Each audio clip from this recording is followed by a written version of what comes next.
Business studies chapter number 2 forms of business. Business कितने कितने types में होता है। जैसे एग्जांपल सिंगल ओनर हो तो प्रोप्राइटरशिप, 4-5 लोग मिलकर काम करें तो पार्टनरशिप। ये एग्जांपल्स हैं। ऐसे बहुत सारी वैरायटी है, हमें सारी वैरायटी पढ़नी है इस चैप्टर के अंदर। हम सीधा थर्ड पेज पर आ गए, इस पर 29 लिखा हुआ है। तो फर्स्ट सेकंड पेज में तो चार्ट दे रखा है, पूरे चैप्टर की समरी दे रखी है। 29 पेज पे सबसे ऊपर पढ़ रहे हैं कि meaning A business enterprise is an institutional arrangement। एक इंस्टीट्यूट बनाया, एक अरेंजमेंट करा to form any business activity, कोई भी डायरेक्टली बिजनेस करने के लिए, चाहे वो ट्रेडिंग हो, चाहे मैन्युफैक्चरिंग हो, चाहे सर्विस हो। On the basis of ownership business 3 तरीके से बांटा जा सकता है, प्राइवेट एंटरप्राइज, पब्लिक एंटरप्राइज और जॉइंट सेक्टर एंटरप्राइज। प्राइवेट मतलब जहाँ पे ओनर प्राइवेट लोग हैं, गवर्नमेंट का कोई मतलब नहीं, पब्लिक का कोई मतलब नहीं, जैसे कि रिलायंस कंपनी हो गई। पब्लिक एंटरप्राइज जहाँ पर गवर्नमेंट की ओनरशिप है, गवर्नमेंट की, जैसे कि डीटीसी बस गवर्नमेंट ओन है। जॉइंट सेक्टर एंटरप्राइज जहाँ पर कुछ शेयर प्राइवेट का, कुछ शेयर गवर्नमेंट का मिक्स चलता है, that is joint sector enterprise. नीचे पढ़ रहे हैं सर, प्राइवेट एंटरप्राइजेस की 5 कैटेगरी दे रखी है। Sole proprietorship, partnership, Hindu, joint family business. इन तीनों को एक टर्म नॉन कॉर्पोरेट बोला हुआ है। और 4th नंबर पे कोऑपरेटिव सोसाइटी, 5वें नंबर पे जॉइंट स्टॉक कंपनी। इन दोनों कलेक्टिवली कॉर्पोरेट फॉर्म बोला हुआ है। इन पर डिटेल में पढ़ेंगे इन चैप्टर जब स्टार्ट करेंगे। और पब्लिक एंटरप्राइज के एग्जांपल दे रखे हैं 3। डिपार्टमेंटल अंडरटेकिंग, ये अंडरटेकिंग ना एक ही वर्ड है, बीच में स्पेस जो है वो गलत है, अंडरटेकिंग एक ही वर्ड है, ध्यान रखना। उसके बाद स्टैट्यूटरी कॉर्पोरेशन,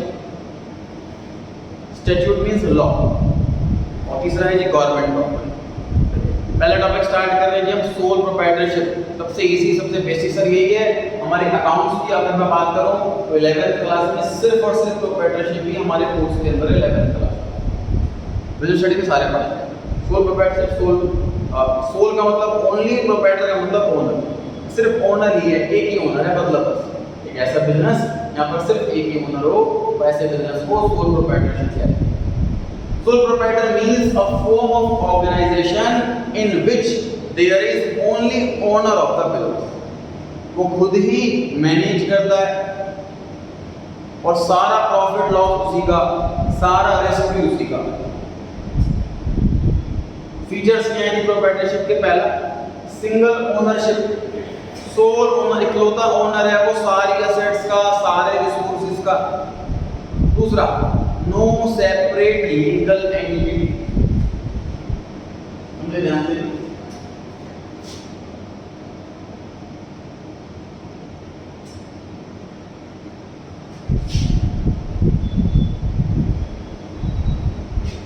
सेपरेट का मतलब होता है अलग, लीगली अलग एंटरप्राइज। जैसे कि समझे ध्यान से सर, रिलायंस के मैक्सिमम शेयर्स मुकेश अंबानी ने ओन कर रखे। अगर मेरे पास एक रिलायंस का शेयर है तो मैं भी ओनर हूं। मुकेश अंबानी के पास सबसे ज्यादा है, सबसे ज्यादा ओनर है। ध्यान देना। अब कंपनी में कॉन्सेप्ट क्या है कि मान लीजिए रिलायंस का प्रोडक्ट कंज्यूम करके इसके साथ कोई मिसहैपनिंग हो जाती है तो वो कंपनी रिलायंस पर केस करेगा, मुकेश अंबानी पर। ये लॉजिक, ये कॉन्सेप्ट क्या है? ये कॉन्सेप्ट ये है कि जब भी अगर मैं बिजनेस करता हूं कंपनी की फॉर्म में, प्रोप्राइटरशिप में कंपनी की फॉर्म, तो कंपनी एक सेपरेटली लीगल एंटिटी होती है, वो एक अलग पर्सन है। In the eyes of law company की पर्सन है। मतलब रिलायंस पर केस करेंगे, रिलायंस पर क्लेम लेंगे, क्योंकि रिलायंस की वजह कोई इंसान थोड़ी ना, तो कंपनी के नाम बोल रखा बस, चला तो कंपनी के रहा। लेकिन कंपनी का अगर फॉर्म ऑफ बिजनेस हम कंपनी चूज करते हैं तो उस वाले बिजनेस के अंदर ये फीचर होता है कि कंपनी सेपरेट लीगल एंटिटी होती है। ये फीचर प्रोप्राइटरशिप में नहीं होता। मतलब मान लीजिए कोई राम स्टोर नाम से दुकान चल रही है राम की, और राम स्टोर का कोई प्रोडक्ट यूज करके कस्टमर के साथ कोई मिसहैपनिंग हो जाती है तो राम स्टोर पे केस नहीं होगा, राम पर केस होगा। राम स्टोर सेपरेट लीगली कोई एंटिटी है ही नहीं। समझ पा रहे हैं आप? कंपनी में तो होती है लीगल एंटिटी अलग से, प्रोप्राइटरशिप में नहीं होती। हमें हर बिजनेस का फीचर पता होना चाहिए।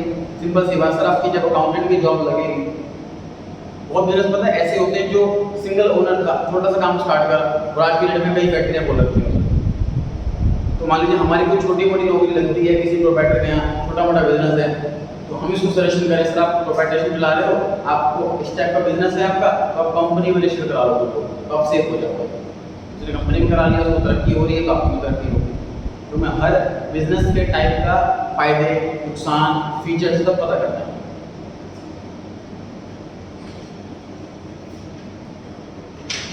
पॉइंट नंबर 2 पढ़ रहे हैं, no separate legal entity, the business has no separate existence और एंटिटी दैट ऑफ बिजनेस। सारी की सारी एसेट्स, सारी की सारी लायबिलिटी बिजनेस की वो बिजनेसमैन की होती हैं। ठीक है, देखो इसी वजह से सुना है हमने सर विजय माल्या है फ्रॉड करके चला गया, अब ऐश्वर्या में धारा फॉरन के अंदर, और उसकी कंपनी डूब गई, लाखों का पैसा डूब गया, कोई को सैलरी नहीं मिली वगैरह वगैरह। तो सर ऐसा कैसे हो रहा है? वो लीगली ऐसे ही बचा है कि भाई उसने कंपनी खोल रखी है किंगफिशर और खुद ओनर है, सेपरेट एंटिटी होती है, तो कंपनी में जो भी नुकसान हो रहे, जो भी केसेस हुए वो कंपनी पर हो रहे, उस पर नहीं हो रहे, उसकी पर्सनल प्रॉपर्टी सेफ रहेगी। ठीक है,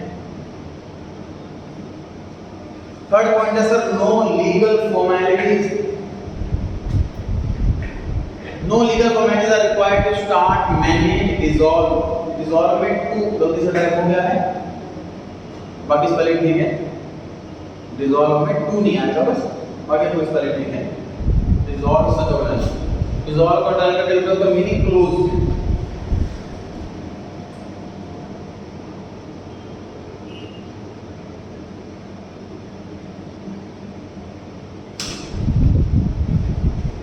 तो तीन वर्ड है, स्टार्ट, मैनेज और डिसॉल्व। बिजनेस खोलना, बिजनेस चलाना और बिजनेस बंद करना, ये तीनों का प्रोप्राइटर के। स्टार्ट का मतलब बिजनेस खोलना, मैनेज का मतलब बिजनेस चलाना और डिसॉल्व का मतलब क्लोज करना, बिजनेस बंद करना। इन तीनों काम में कोई लीगल फॉर्मेलिटी नहीं है, समझिए ध्यान से।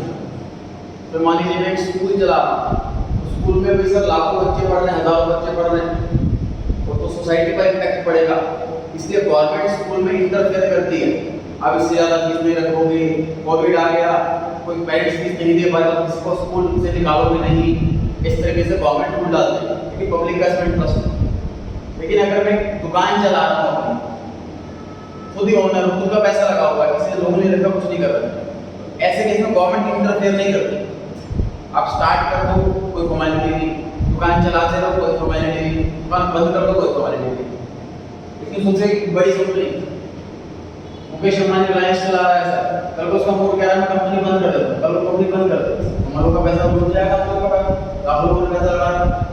इसलिए इसमें लीगल फॉर्मेलिटी होती है। जब कंपनी की फॉर्म में बिजनेस किया जाता है, उसको स्टार्ट करना, उसको मैनेज करना, उसे क्लोज करना, उन सभी में बहुत सारी लीगल फॉर्मेलिटी होती है जो कि प्रोप्राइटरशिप में नहीं होती। इसी तरह क्या सीखा सर आपने, हमारे पास क्लाइंट आया और हमें लग रहा है कि बहुत ज़्यादा बजट नहीं है, उससे बोलेंगे भाई प्रोप्राइटरशिप खोलो, आप लीगल फॉर्मेलिटी से बचोगे, आपका खर्चा बचेगा। ठीक है, और मतलब सामने वाला क्लाइंट अफोर्ड कर सकता है, उससे हम ये सजेस्ट करेंगे भाई कंपनी खोलो, सारी लीगल फॉर्मेलिटी पूरी करो। जो नए नए वर्ड्स आ रहे हैं उनको हमें लर्न करना, साथ सारे डिसॉल्व वर्ड आ गया तो मतलब बिजनेस बंद करना होता है। जब आप अपना आंसर लिखो टेस्ट में भी तो डिसॉल्व वर्ड होना चाहिए क्लोज वर्ड की बजाय, इम्पैक्ट डालने के आपके आंसर में।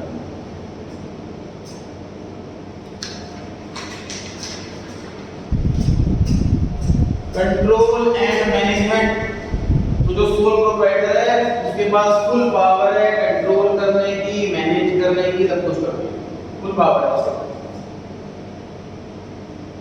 फिफ्थ है अनलिमिटेड लायबिलिटी, समझने की कोशिश करें।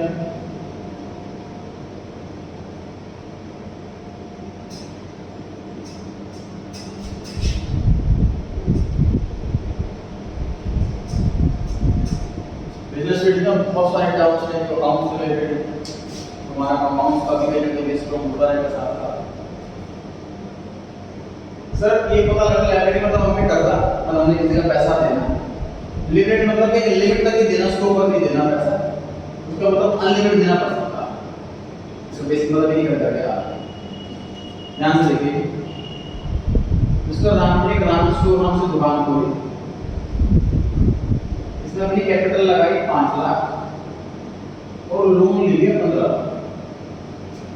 और 20 लाख रुपए की बहुत सारी एसेट्स खरीदे, बिल्डिंग, फर्नीचर, गुड्स और बिजनेस स्टार्ट किया। गोदाम में लगी आग और सारा माल जल गया। अब जो लोन वाले हैं 15 लाख रुपए वाले, देखिए 15 लाख रुपए लाभ हुआ, हमें नहीं पता लग गया कुछ भी। अब राम के पास जो पर्सनल प्रॉपर्टी है, इसका घर, इसकी कार, इसकी ज्वेलरी, इसकी एफडी, वो सब बेच देंगे, पैसे निकाल लेंगे। This is unlimited liability. दूसरा केस, मुकेश अंबानी ने कंपनी खोली रिलायंस, एग्जांपल 5 करोड़ रुपए खुद लगा, 15 करोड़ रुपए लोन लिया और 20 करोड़ रुपए की टोटल एसेट्स आ गई, इसने कंपनी खोली। सारे गोदाम में आगे के मान लीजिए, तो लोन वाले कहते हैं पैसे लाओ, मुकेश अंबानी कहता है पैसे तो है ही। अब मुकेश अंबानी के पर्सनल नाम पर घर है, कार है, बिल्डिंग है, कैश है, उसको नहीं शेयर करता।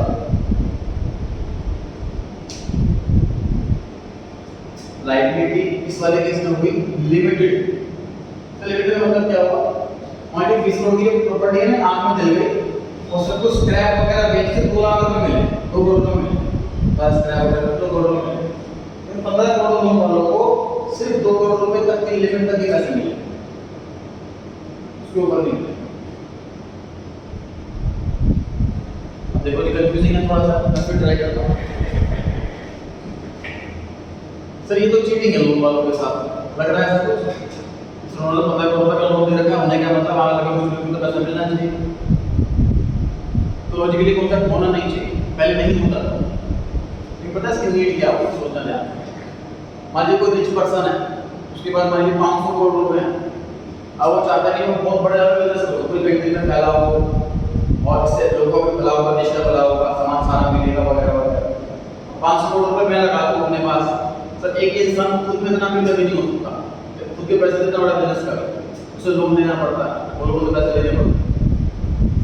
अब सोचो कोई 500 करोड़ में से 400 करोड़ लगा देता है बिजनेस के अंदर, खूब बड़ा बिजनेस फैलाने के लिए, और 100 करोड़ रुपए अपने पर्सनल रख लेता है, अपने नाम पर बंगला ले लिया, कार ले ली वगैरह वगैरह। अब बिजनेस करने में 400 करोड़ रुपए कम पड़ रहे हैं, उसने 2000 करोड़ रुपए का लोन ले लिया, बिजनेस कर लिया इसका।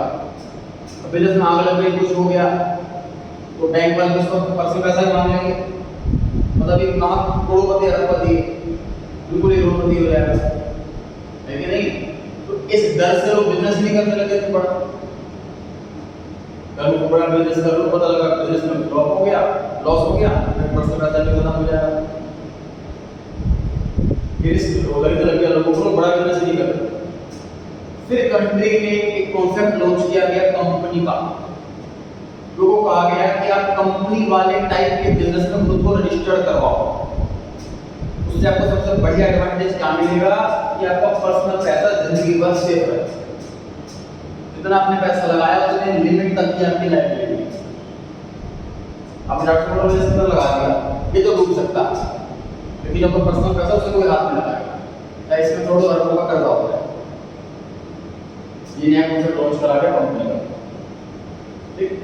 अब इसमें सर जो पैसा लगा रहा है उसको बड़ा फायदा होगा, वो सेफ होगा, लेकिन सर लोन दिया उसको तो गलत होगा, है ना। उसका सॉल्यूशन क्या है? उसका सॉल्यूशन ये है कि गवर्नमेंट ने ये रूल बनाया कि अगर आप अपना बिजनेस कर रहे हो कंपनी की फॉर्म में, तो अपने नाम के आगे आप लिमिटेड या फिर एलटीडी डॉट ये कंपल्सरी लगाओ ही लगाओ। उससे फायदा क्या होगा कि जैसे मैं अपने बैंक से लोन मांगने के लिए जाऊंगा, तो बैंक को मैं कहूँगा आपका नाम क्या कंपनी का, हम कहेंगे रिलायंस लिमिटेड, तो लिमिट देख के समझ जाएगा इसकी लायबिलिटी लिमिटेड है, तो पर्सनल प्रॉपर्टी नहीं ले सकता। अब ये सोच करके लोग तो हम इसको अवेयर करते हैं। सिंपल सी बात है, सिगरेट पीने से नुकसान होता है, तो हमने गवर्नमेंट ने क्या कहा सिगरेट के पैकेट पे इन्फॉर्म कर दिया बेटा इससे कैंसर होता है।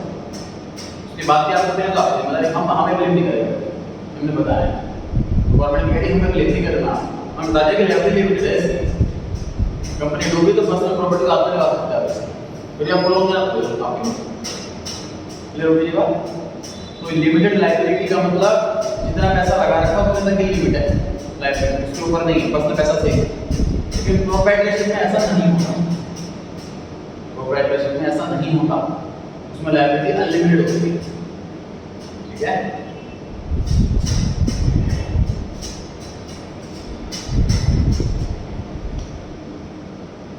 Point number 5 is the liability of owner is unlimited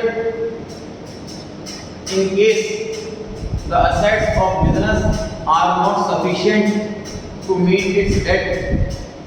The personal property of owner can be used for paying the debt. That means amount reduce बड़ा तो निकल, जो क्रेडिट का अमाउंट जो होता है उसको डेट बोलते हैं, डेट में भी साइलेंट होता है। पॉइंट नंबर 6 अनडिवाइडेड रिस्क का मतलब है देखो अगर पार्टनरशिप में हम काम कर रहे हैं तो लॉस को डिवाइड कर सकते हैं। मतलब 5 लाख का लॉस हो गया, 5 पार्ट अगर कैसे भी 1 लाख रुपए आएगा तो लॉस को डिवाइड कर सकते हैं अगर ज्यादा लोग हैं, लेकिन इसमें डिवाइड कर नहीं सकते क्योंकि एक ही ओनर है। Undivided risk means the owner bears all the losses and enjoys all the gains, सारा प्रॉफिट भी उसका, सारा लॉस भी उसका। Sir suitable for some special form of business. It is suitable in areas of specialized services and small scale activities जैसे कि agriculture हो गया, सिलाई बुनाई स्टिचिंग हो गया, बेकरी का काम हो गया, ब्यूटी वाला का काम हो गया, तो ऐसी जगह पे सूट करता है ये वाला प्रोप्राइटरशिप वाला काम। बॉक्स में लिखा हुआ है क्या मतलब है अनलिमिटेड लायबिलिटी का? It refers that if the business gets into difficulty and cannot pay its debts, owner of the business is held personally liable for those debts. Personally से पैसे देने पड़ेंगे। Point number 8 secrecy. तो इसमें सबसे बढ़िया फायदा ये है, मान लीजिए मैं कोई ऐसे टाइप का बिजनेस करता हूँ उसमें बड़ी कॉन्फिडेंशियल इंफॉर्मेशन रहती है, तो पार्टनरशिप में तो उसमें डर होता है वो लीक कर देगा, उसको इन्फॉर्मेशन मिलेगी तो अपना काम शुरू कर देगा। तो पार्टनरशिप में किससे लीक करके गेट करेगी, सारा काम अकेला एक ही बंदा करता। तो all the important information concerning the business rests only with the owner so that no outside party can take any advantage of it. तो दूसरा बंदा इसका फायदा नहीं उठा सकता। फिर अगली बात तो सीक्रेसी रहेगी, मतलब हर एक फीचर के फायदा नुकसान देखते हैं। तो हम जब जहाँ जॉब कर रहे होंगे अपना बिजनेस करेंगे कभी तो हमें देखना है कि हमारे को कौन सा सूट करता है, फिर वो चूज करते हैं। एक बार जितना पढ़ाई करेंगे आगे बढ़ते हैं।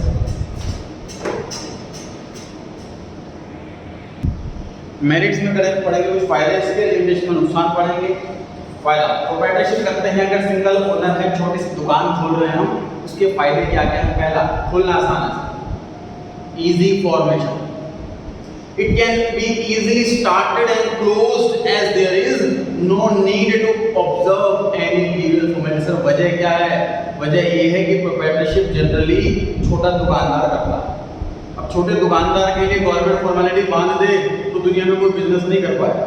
छोटा दुकानदार पढ़ा लिखा नहीं होता, उसके पास इतने बजट नहीं है कि वो एक लॉयर या अकाउंटेंट, एक लीगल कंसल्टेंट अफोर्ड कर सके तो उसे गाइड करे। Point number 2 quick decision. Sir partnership में पता है क्या होता है, 10 ओनर हैं, सबसे पूछना पड़ता है। फॉर एग्जांपल ज्वाइंट फैमिली है सर, सबसे पूछना पड़ता है तब कोई काम होता है। फॉर एग्जांपल पेंट भी कराना है घर के अंदर तो कौन से कलर का होगा, या कोई कार लेकर आनी है कॉमन कार ज्वाइंट फैमिली में तो कौन सी लाएंगे, तो डिस्कस करना पड़ेगा। ज्वाइंट फैमिली है तो, सिंगल रहते हैं तो कोई पूछना ही नहीं है। ऐसी प्रोप्राइटरशिप में सिंगल ओनर है किससे पूछना ही नहीं, डिसीजन सारा उसका। A sole trader takes the decision quickly as he is not required to consult anybody about his decision। इसे पूछने की जरूरत नहीं होती। थर्ड पॉइंट सीक्रेसी, ये पढ़ चुके हैं पहले भी हम, ये फीचर भी है इसका और फायदा भी है कि इंफॉर्मेशन सीक्रेट रहती है, कॉन्फिडेंशियल इंफॉर्मेशन लीक नहीं होती। All the secrets are confined with the owner, they are not shared with anybody. Fourth, direct motivation. देखो ये क्या चीज है यार, सर अगर आप अपना बिजनेस कर रहे हो और खुद ही ओनर हो तो काम करने के लिए आपको खुद ही मोटिवेशन मिलेगा। जैसे सर मान लीजिए मेरी दुकान है तो मैं सुबह 10 बजे की बजाय 9 बजे दुकान खोलूंगा ताकि 9 से 10 बजे कुछ ग्राहक आए तो मैं कुछ कमा लूँ। ठीक, पार्टनरशिप में क्या होता है कि 4-5 पार्टनर्स हैं, मैं क्यों हूँ ये आएगा सुबह, मैं जब तक काम करूँ ये काम करेगा, मैं ज़्यादा पैसे खिलाऊँ ये ज़्यादा पैसे लगाएगा। तो डायरेक्ट मोटिवेशन नहीं है उसमें काम करने का। इसमें मैं ही ओनर हूँ, ज़्यादा से ज़्यादा पैसे लगाने की कोशिश करूँगा, खूब पैसे लगाऊंगा, खूब ज़्यादा टाइम दूंगा, खूब एफर्ट लगाऊंगा, संडे छुट्टी भी नहीं करूँगा। तो डायरेक्ट मोटिवेशन है। Direct relationship between efforts and reward. Efforts as the time and money और reward है profit. Efforts है time and money और reward है profit.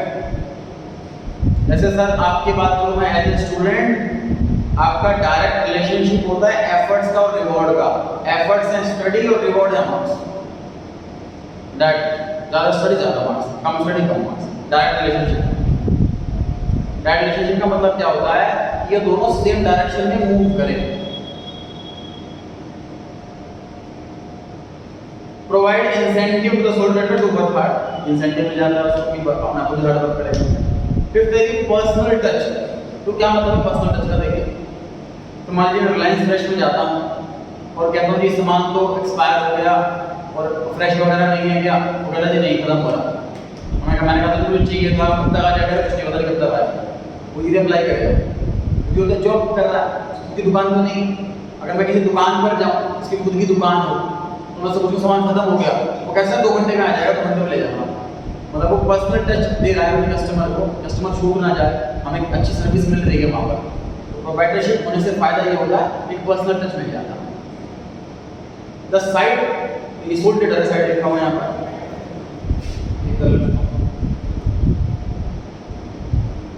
the sole trader can maintain personal contacts with his customers and employees.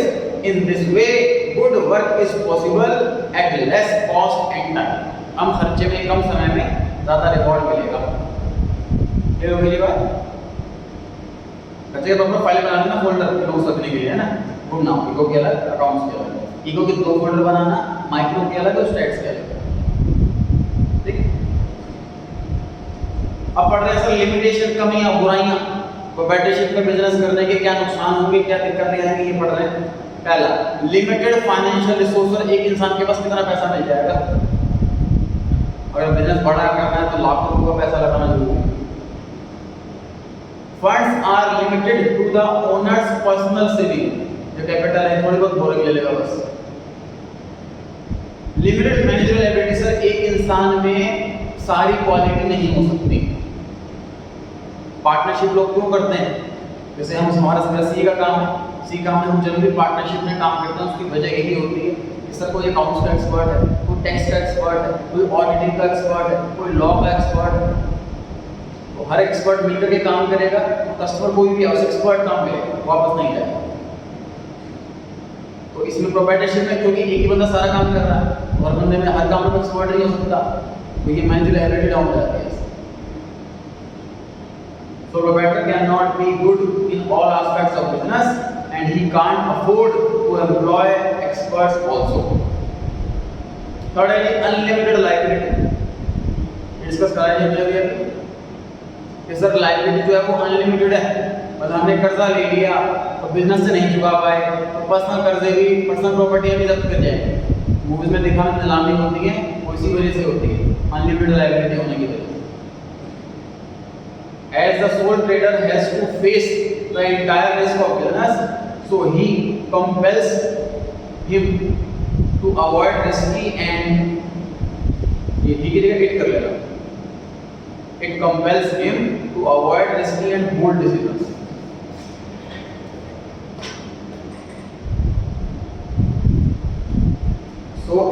Well skilled.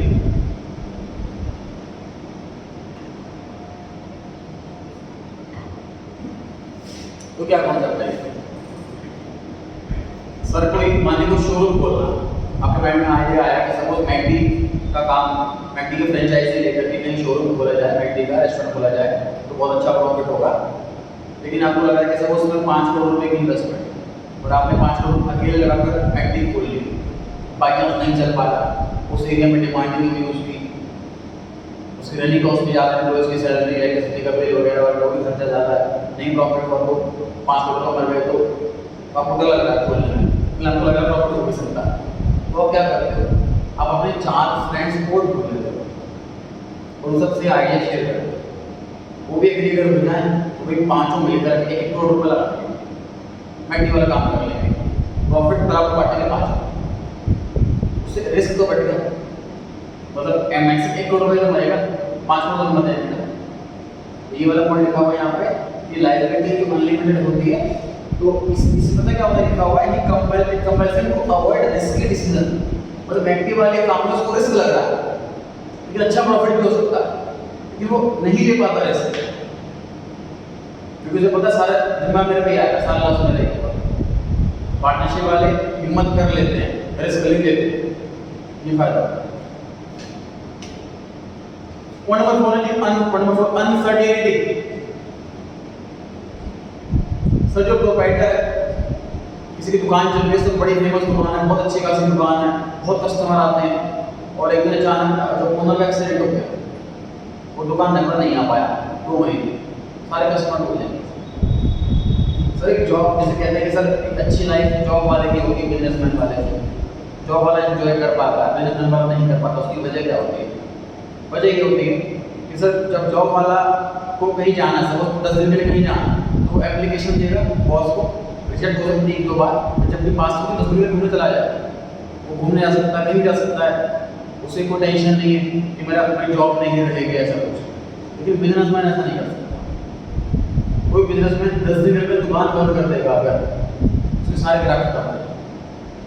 मतलब मुझे अगर मान लीजिए स्टेशनरी लेकर के दुकान पे जाता हूँ, मैं जिस रेगुलर दुकान पे जाता हूँ, मैं आज क्या दुकान बंद की, हमने दुकान से ले आऊँगा, कल मेरे गया दुकान बंद मिली, शाम दुकान से ले आऊँगा, 3-4 दुकान बंद मिल गई मेरे को, तो मैं वहाँ पे जाना शुरू करूँ। ये नेचुरल है, ये हर टाइप के बिजनेस में कोई बिजनेसमैन छुट्टी कर नहीं सकता। तो डेथ हो जाए, इंसॉल्वेंट हो जाए, लुनेसी हो जाए, मतलब पागल हो गया, वो बिजनेस बीमार हो गया, वो बैठा, तो इससे उसका बिजनेस भी बंद हो सकता है। लेकिन कंपनी में ऐसा नहीं होता सर, मुकेश अंबानी 2 महीने के लिए बीमार हो जाए तो फिर रिलायंस कंपनी बंद नहीं हो जाएगी, सामान मिल रहा क्योंकि वो अकेले नहीं चला सकता, तो बैठे से नुकसान है, इसके दम पे सारा काम। लिमिटेड स्केल फॉर एक्सपेंशन, ये स्केल है, पी के रिगार्ड कर लीजिए।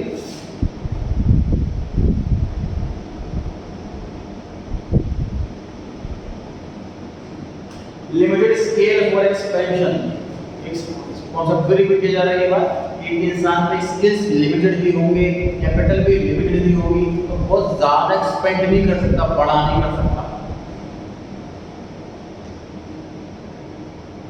Due to limited capital and managerial skills, it cannot expand to a large scale. बहुत बड़े लेवल पर एक्सपेंड नहीं किया जा सकता, बढ़ाया नहीं जा सकता।